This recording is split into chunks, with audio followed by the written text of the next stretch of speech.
Welcome back once again. Custom home building or remodeling can be a daunting task from start to finish. There are so many important details to consider.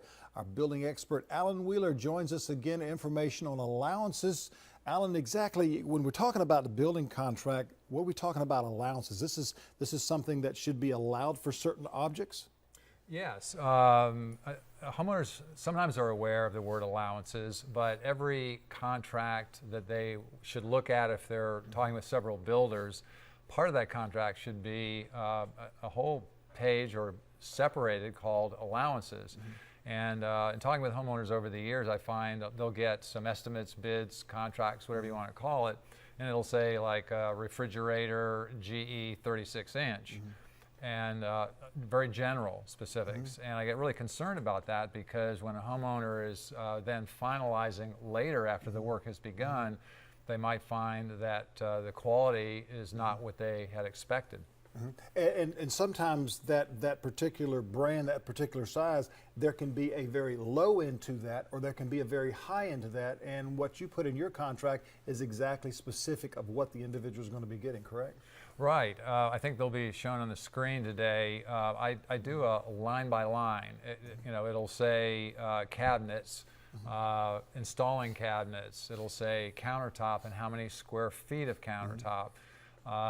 It'll have every plumbing fixture, so every sink in the bathroom, kitchen, everything is detailed line by line. And so when I meet a homeowner and if they've already had a bid or two, I say, well, you see, this breakdown is in mine.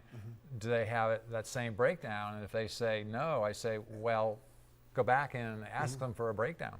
Because again, the other contractor can be rather general with what they're talking about. You're very specific, you're very detailed, such as a faucet. Is it a Moen faucet? Is it a Delta faucet? What type of faucet that you're going to be installing? And you can actually show them pictures. You can say, well, if you go to a certain department store, such as Lowe's or Home Depot, they can see that particular fixture and they know exactly what they're getting. Yes, but what I find is it's really hard before signing the contract or before doing the work to specify an exact model.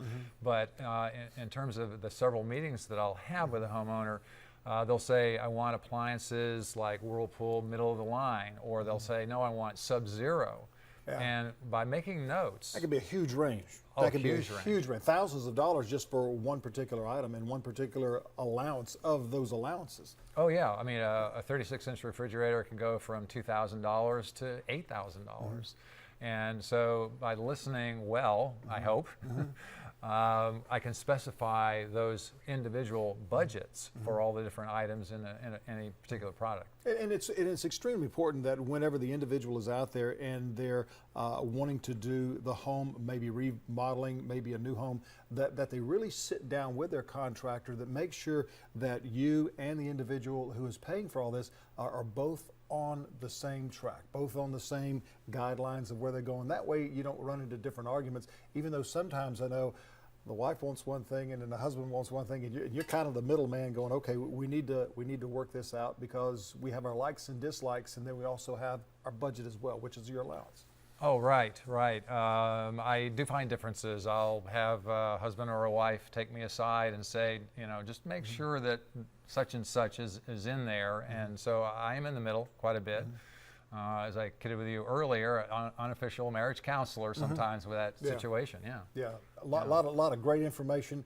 Make sure you get a hold of Alan when you are in that process of building a home, remodeling your home. He's got all the answers, as he always does. Now let's toss it over to John.